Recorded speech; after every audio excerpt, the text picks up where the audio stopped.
guys have Minnesota sports flowing in their veins. Mackey and Judd on Score North and ScoreNorth.com. Little statements edition of Mackey and Judd, the OG Score North podcast here. Before we get into statements, let's talk about these Twins tickets. Yeah, that we're hawking here. Cubs are in town. Cubbies. It's exciting. The Cubs are in town. I saw a note. Hey, the Cubs come here every other year. You don't have to say they don't come here very often. It's like, I don't know. You have to plan around that. You get to see them every other year now, which is great. I love that. But still, they're not a main fixture at Target Field during the era since it opened. So Cubs in town. Got Pirates, Paul Skeens. Plus, Nelly. It's getting hot in here. Got some country grammar. In fact, you know what? I'm going to tee up. Or write that down on Wednesday for Nelly songs that will be played at Target Field, because there's a catalog there. There's a catalog. It is, Judd, I think you would know more Nelly songs than you think you do. Oh, probably, yeah. There's probably like 10 Nelly songs that you'd be like, I bumped to that back in my Star Tribune days. Okay, cool. Yeah. At least Twins. 10. Twins.com to learn more. Go to twins.com to get those tickets. Also, Peps is back at it here. So we've been talking about Peps Legit Pizza on Mackey and Judd for months now. So from our friends at Peps, there's another incredible frozen pizza you should try. Green Mill Restaurant Pizza, which is an iconic Minnesota favorite now in your freezer. The legendary flavor of award-winning Green Mill Restaurant pizzas can be found at your local grocery freezer section. And also, they make soft breadsticks and sauces that you can get your hands and teeth on, too. Learn more at greenmillfoods.com. greenmillfoods.com. All right, we'll go around the room a couple times here, as we do every week. Statements edition of Mackey and Judd.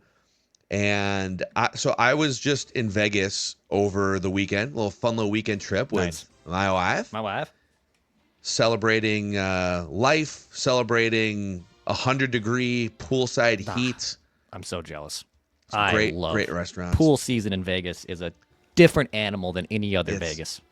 It's pretty wild. Yeah. But it was fun. We're responsible. We're not. It's funny because we're the ones that will go to bed at a reasonable time and get up early and walk around, 7 a.m., whatever. And there's so many people that are just still up clearly from the night before. So that's a whole separate conversation. But while in Vegas, what's incredible is you're looking around. They've got Lady Gaga is performing again in a few weeks. Bruno Mars residency. Janet Jackson is doing a thing. Beyonce, they're promoting all these things they're promoting, right? But my statement is NBA Summer League has to be the most incredible, fast-rising sports phenomenon in modern history. The single most highly promoted thing on the Strip in Vegas is NBA Summer League, which starts, I think, Thursday this week at the Thomas and Mack Center. It is incredible. This didn't exist 25 years ago. It was just, there's a big ESPN docuseries about it that came out. It's a 30 for 30 or something. But literally, you've got all these A-list celebrities and stars and musical performances. And everywhere you look, it's NBA Summer League billboards and promotion everywhere. I didn't see any Rob Dillingham specific billboards. Who's on the billboards? But it's just a general, they don't put player faces and silhouette. Names. It's literally just the league and summer league. Yes. It's a silhouette of Cooper Flag is what it should be. Yeah. Or Yoann Béranger. So I don't know, man, this, Judd, you can tell us because you have more historical memories, but NBA Summer League was just kind of a nothing burger 15 years ago. And it was for the diehards that would turn on NBA TV. And now it is literally being promoted on the same level as Bruno Mars and Lady Gaga and Vegas. ESPN and NBA TV are going to televise every single game. And most of the players are fringe G League roster guys. But it's become this mecca, this place where the NBA world descends upon for 2 weeks. I forgot until I saw the documentary last week that there was actually a year when there was a summer league here as well at Target Center. Really? Yes, there was a year where they. So they're currently done where? In Utah, Los Angeles, the smaller one, yeah. Vegas. But there was a year like 2005 or something where they had a summer league series here. It didn't work because it just didn't work. But anyway, yeah, it is phenomenal. It also leads me back to a question, a topic we've talked about before. This is why I wonder if the National Football League, when they eventually can preseason games, because I think they'll be dead at some point in time here, will try to have like a rookie preseason in like June. Be great. So that, 2 games or something where players can actually play, but they're rookies, they're coming in, they're UDFAs. Like, this is, to me, if you're Goodell and the boys, aren't you looking at this and saying, like, this is a really smart thing? Like, this is a really smart play.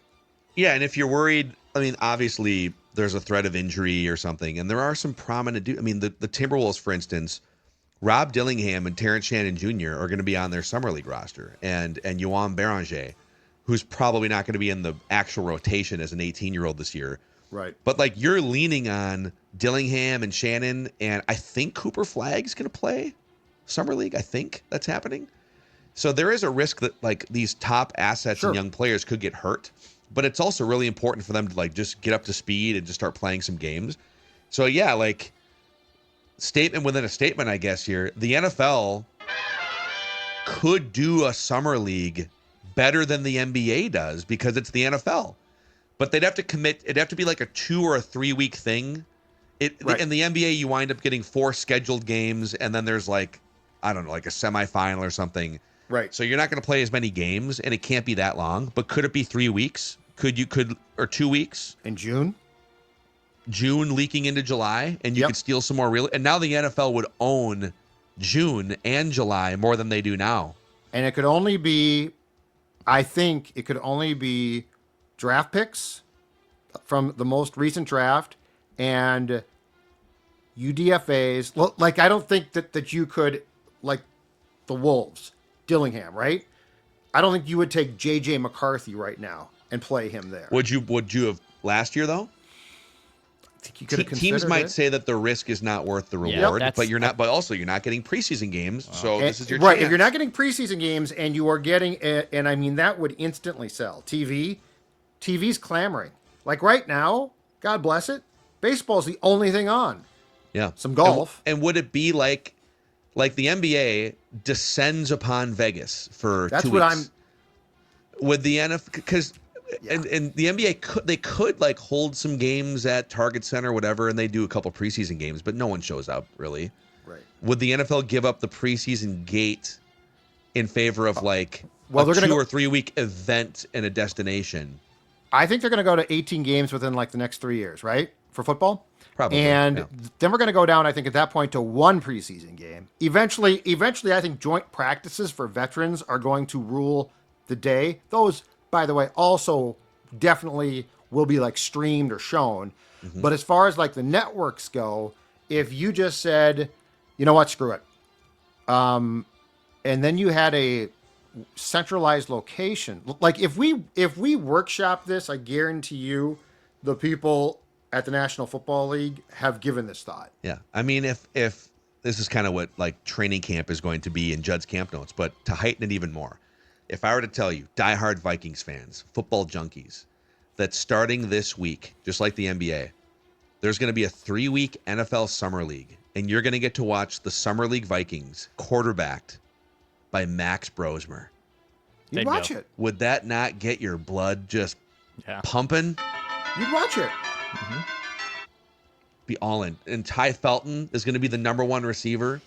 Dude, you'd watch it. You know you would. There. I would too. I'd be glued to it. Be so much fun. There'd be vent lines. we would probably do. Ty Felton is terrible. What were the Vikings thinking? Judd, give your MLB All-Star Game one, because I have one about 4th of July, so we're ready on summer All-Star games and stuff. So curious to hear this. So my statement is this: it's a sad commentary, but it's factual. That the biggest draw of All-Star games now, starting with baseball, is the snubs. Like, there's more interest in the snubs than there is in the game. There's more interest in talking about Joe Ryan should have made it and he didn't. I just find it to be funny that it's gotten to a point now where, to me, it's like the game's the game. It's fine. Whatever. But the snubs are actually the most fun, controversial, lightning rod point of All-Star games. People don't understand, like the snubs thing. There's a new rule here. If you're going to, on the internet, in text threads with your friends, whatever it is, and it can be a baseball all-star game, it can be anything. It could be the all-jag team that we just did on Purple Daily. If you're going to declare someone a snub or someone is on the outside and should be on the inside of whatever exercise it is that you're doing, you can't finish that thought exercise without telling me specifically who comes out then. Yeah. And if there's an obvious answer, that's fine. Like Joe Ryan, whatever. Like, okay, cool. The basketball one's the hardest one because there's all sorts of players that average like 20, 25 points a game. And like, well, this player, okay. Yes. Domantas Sabonis. All right, well, who are you taking out? So Joe was asked about this, about being snubbed, because I think that this is the second consecutive year in which he could have qualified or pitched well enough to be an AL All-Star. And his quote was, it's not based on stats. And I guess what he meant by that is it's garbage that everyone, including like the White Sox and Rockies, get to have a player on these teams because not every team has a true all-star. But to go back to our guy Ron Coomer in '99, representing the Twins, who are terrible. Coomer, former Twins pitcher, I believe Mark Redmond, once represented the Royals. So that was his point. But I just think it's funny that like the biggest conversation about the baseball all-star game is right now it's the snubs. And by the time that the game arrives, basically 18 guys will have bailed. Everyone who didn't get on the team will have made the team. And we're sort of like, okay, whatever. Who's the White Sox? It's the Rule 5 guy. It's Shane Smith. Shane Smith? Yeah. Shane Smith. Who's the Rocky? I don't know who the They're Rockies are. historically bad. The Rocky is Hunter. He's the catcher, Hunter Goodman. Hold on a second. I got Shane Smith is Hunter Goodman. Shane Smith pitched like 5 no-hit innings against the Twins when they got their first win. Of course he did. Yep. Dude, Hunter Goodman, he's like a 25-year-old catcher. He's actually having a big season for the Rockies. So he's slugging like 516. Shane Smith is the White Sox representative. And by the way, this is the loophole in baseball. It's like, okay, yeah, who would you replace? It's, well, you'd mandate that not every team gets an all-star representative. So that's easy. But Shane Smith's last handful of starts, 4 1/3, 5 earned runs, 4 2/3, 6 earned runs. Wow. 2 innings, 5 earned runs. 4 1/3, 5 earned runs. So he's gotten absolutely shellacked in his last 4 starts. And he's going to be tipping his cap to the Fox audience. Yeah. And From Joe the Ryan Chicago would say, White Sox, what are we doing? Smith. Oh, Yeah. God. So even a good barometer here, ERA plus. So 100 is league average. 100 is an average pitcher. His ERA plus, Shane Smith, is 99. So below average major league pitcher. A slightly below average major league pitcher. Joe Ryan's is 152. Yeah. So he's but does Joe Ryan lead the league in any categories? hit by pitches. No, Shane Smith. Are they tied? Both of them. They're Shane tied. Smith has 10. He So does leads the Joe. league with 10. Okay, they're tied. So does Joe. Oh, my God. Yeah. But Ryan, he doesn't lead the league, but a .8 whip, striking out 10 batters per 9, 2.76 ERA. His WAR is really good, right? WAR is 3.9. Yeah. Hunter's is year. Shane Smith is 0.6. But we got to have 0.6 everybody WAR. Gotta represented, guys. go. Everyone's got to be Participation trophy. represented. It's the stupidest thing. But anyway, I just love the brawls that break out on snubs. Yeah. Do we need that rule anymore for baseball all-star games? I course get not. that. I get the logic. It's a regional sport and you want to Right. bring in like these audiences, but No. how many, here's the flaw in the logic. How many, no, because on the surface level, it's, well, we'd like someone from the Chicago market in the all-star game there, like on the American League side, so that we can get the Chicago TV audience. How many people in the Chicago measured metro area are tuning into the all-star game and otherwise wouldn't have because Shane Smith might pitch in the 8th inning, but probably not? The modern day sports fan wants star power, not sympathy power. Yeah. So, like, if I'm a White Sox fan, do I want to see one of my players? Absolutely not. Yeah, it's hilarious. Major League Baseball. Add a tier list. Add a tier list of things to potentially fix. All right. Okay. Before we get to Declan and maybe some other statements here, there's another big event coming up here. The 3M Open is coming to town here. Yeah, some good commits too have signed up. Max Homa, Wyndham Clark, Sam Burns will be playing at this year's 3M Open. It's July 21st through the 27th. It's the most fun you can have on a golf course. Watch big PGA Tour stars as well with food and a fun village. Plus Lee Bryce, a little hard to love, little drinking class. Judd, you a Lee Bryce fan? Little bro country familiar. from 10 years ago? No, Not familiar. I genuinely, I love You're me some Lee lost, Bryce. Judd. Yeah, You're for lost. real. I'm sure. Oh yeah, no doubt about it. Purchase tickets today at the 3mopen.com. The 3M Open is back in Minnesota for its Northern Swing. So go to 3mopen.com. That's right. MSP Plumbing, Heating, and Air Conditioning on their swing right now to make sure people have working air conditioning. Absolutely true, because guess what? It's getting hot and muggy and sticky, and if your house, if the AC is working, but it's sort of coughing up a little bit, it's hemming and hawing. It's coughing up blood. And your house is not, no, it's just like, and your house is not getting as cool as it should be. MSP Plumbing, Heating, and Air are there to help you. $49 AC tune-up, which gives you the peace of mind that you are getting the most quality from your air conditioning. We're talking about repairs, installs, reliable service. That is what MSP is all about. They're all about trust, too. Ask about their Total Comfort Club membership, and that is a deal that will take care of you all year long. MSP Plumbing, Heating, and Air. Give them a call, 651-615-4292. Call MSP.com. Call MSP.com and make sure your house is as comfortable as can be. All right, a question about July 4th holiday weekend and how it kind of stacks up against some other holiday weekends. So when July 4th falls on a Friday, which it did this year, like that's the best possible day. Like a Thursday or a Friday, in my opinion, is the best day that can fall. Well, Thursday is far different though, right? Because like then you for sure get the if now Judd hates long weekends, but like if you're a normal human and you enjoy taking a long weekend off, Thursday into like the a Friday weekend. the 5th, you know? Yeah, it's a good time. But like, for example, so it was on a Friday. We were up to the cabin. My wife went up on Wednesday with her mom. I went up on Thursday after our shows. Spent 3 nights at the cabin. It was a great time. Had a lot of fun. Did some golfing. Good time. But coming out of holiday scaries. So, at Christmas time is over. It can be a little, again, I know with Judd, he's excited. Normal people are a little like sad that Christmas is over. New Year's, it takes a little bit to get out. Thanksgiving's always a fun holiday.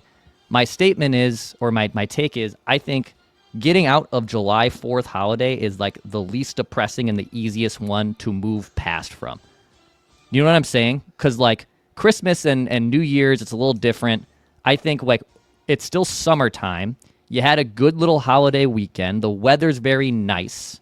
I think there is that less of like depression, Sunday scaries. It's all over. The fear of it being over. I don't think that really exists when you're getting out of the July 4th holiday weekend. Okay, there's two different paths off of this take. One would be like, I'd be curious what the audience says for like going back to work. But if I could dig a little deeper here, it sounds like Declan is terrified to come back to work with me and Judd on Mondays after hiatuses or weekends. No, I just can't wait to come back to work. no, I know Judd is eager beaver, ready to rock. I'm more looking at this from the normal people, removing us three. Do you personally get Sunday scaries? I still get some Sunday scaries. It's less in the summertime, though. I don't get them much in the summertime. I do get them. It still does hit me, like even after when Sunday Night Football wraps up.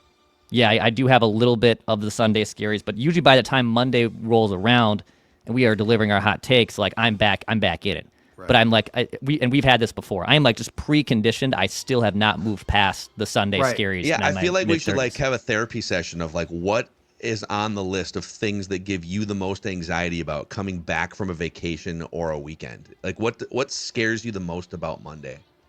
I don't think it's the Monday. I don't think it's the day of work on Monday that is scary for me. It's more of you had a really fun holiday. You had a really fun weekend with your family and wife. Judd. And now you're going into work. But when Monday hits, for whatever reason, Yeah. The light switch turns on, or the alarm goes off, I should say. Alarm goes off, and I'm fine, because actually I don't mind a Monday. Mondays are fine. But again, and I'm speaking on this from people that are not like us, that don't work around the sports calendar year where it's a little different than your 9 to 5 Joe Schmo. Right. Well, first of all, I think for those folks, and I'd be curious to get feedback, I would say that their favorite 4th of July day to fall is like Wednesday, because the that whole week gives and you the scrap whole week. Like it occurred to me, and I like this, but by it being on a Friday, so you worked, so Thursday became Friday, then you got Friday, Saturday, Sunday, but the boss is like, hey, I expect production on Monday. I feel like if it's on Wednesday, you tell the boss, I'm taking the whole week. So well, the key too is like, regardless of what happens on the front end, making sure that you've got the extra day after the thing is over is always the key. Like if you take a trip, building in the extra day. True. Or Yes. if there's like a long weekend of some kind and you've been totally detached from society and work, if you feel like you have to jump right back in, you get home at like 10 p.m. or something, and now you're just jumping right back in, then your equilibrium is all off and it makes it tough.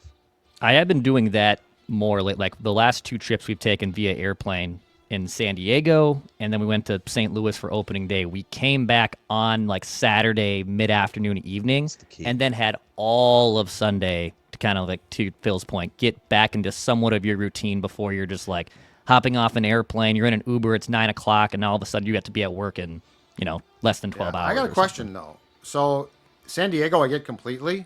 St. Louis, I think you could come back and work the next day.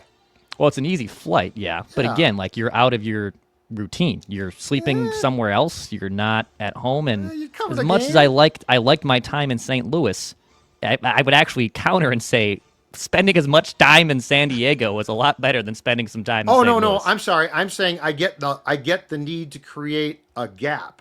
So like you go to San Diego, you take a day to get back. It's a time zone change. It's probably a ton of fun. I'm just saying St. Louis, I think I could come back on Sunday and work on Monday. Yeah, I don't think there'd be any problem there. No. I get your... What if you go to Cleveland? Where do we draw the line? No, it's back instantly. It's partially flight time. If you go west, I always suggest a day off because the time zone you're losing gets the 2 hours. East Coast is not hard. Cleveland, St. Louis, Chicago, I mean, unless you just go get hammered. I'd say you could come back next day. I mean, it depends on what the trip is for. I just want to make sure that we can alleviate any sort of Judd-related Sunday scaries for Declan moving forward too. If that's something that we need to, address on Mackey and Judd every week. What is it that gives you the most scaries about working with Judd on a Monday? Well, I get anxiety on Sundays because 1, I don't like them, and 2, it's just it's this weird thought process in your brain that goes to tomorrow is a work day. Yeah. But then I'm like, but I like to work. Right. And during football, it's fantastic. Yeah. So I'm not, but I know what Declan, it's almost like a chip though. It was built in like first grade. It was implanted in you. Yeah. School. Oh, school is the way tomorrow. That school ran actually has created a lifelong problem. Right. But school wasn't, it's like school wasn't as bad as you thought it was going to be on Sunday when you were thinking about it. It's like you're going to go, you get to wear like sweatpants and hang out with your friends all day. Sweatpants? Yeah, no. Not in my day. Yeah, not. I had to wear corduroys and stuff. I wish. Okay, jeans. You get to wear jeans. You weren't wearing uniforms to school, right? No, but homework was traumatic. Like there's a lot of things about school. I'm with Judd. That are done wrong. I'm with Judd on this, 100%. Like I will never forget Sundays, NFL season. Yeah. The 60 Minutes promo comes on with Summerall.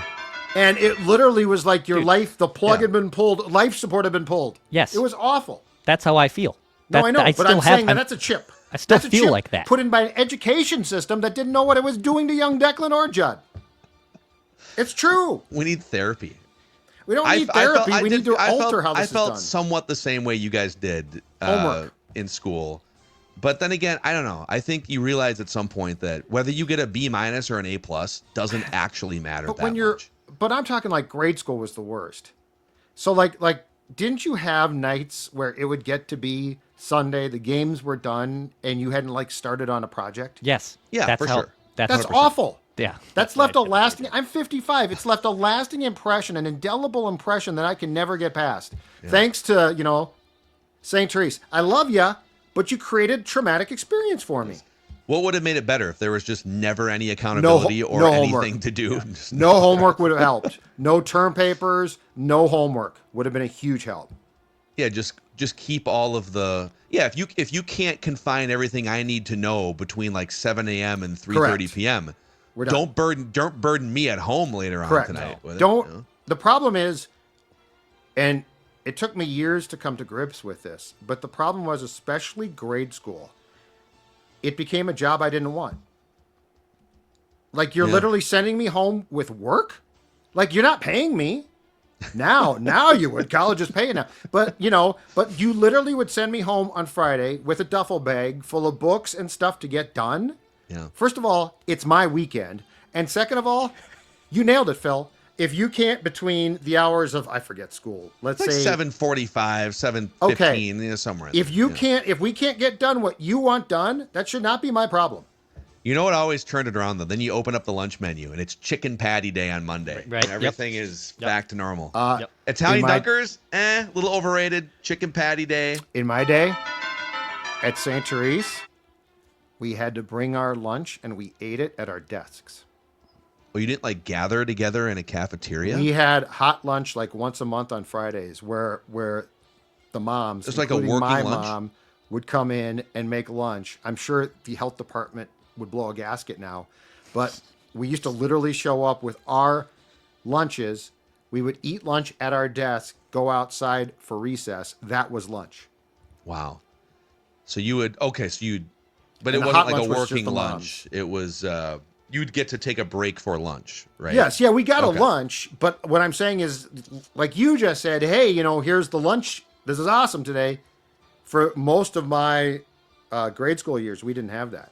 I think one change I would mandate is let's be more efficient. Working lunches, okay? Take out your little sandwich, whatever. But this is going to be a PowerPoint presentation, and you have to pay half attention. I believe that a huge part of my problem in retrospect, though, was simply homework. Yeah. Making me do work on my weekend. The lunch break one's an interesting, because I am full in on I grab lunch and I still work.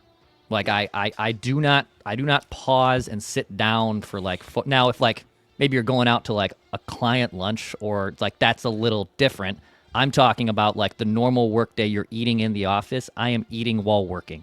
I do not wait for 40 minutes or something to eat and then go back to my work. No, that's a great point. I'm pretty much the same that. way. Yeah. I love that. Just grinding away. These award-winning shows are not going to produce and create themselves, folks. My issue with lunch is this too, though. It's a place where people gather and they talk. You work together. Just get your work done.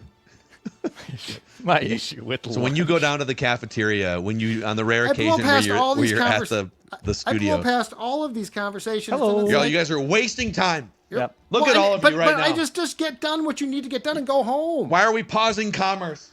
What is happening right now? Just go home. Judd being a consultant at a company cafeteria. But I'm not looking to save money. I don't care about the company. I just care about the fact that it's I get my break now. Dex is right. Just eat, get your stuff done, and hey. But if you don't care about the revenue, then why do you care if they take a break from generating revenue? Because do I really care about what my coworkers think that much to have to hear about their weekend? I'd have to really like them.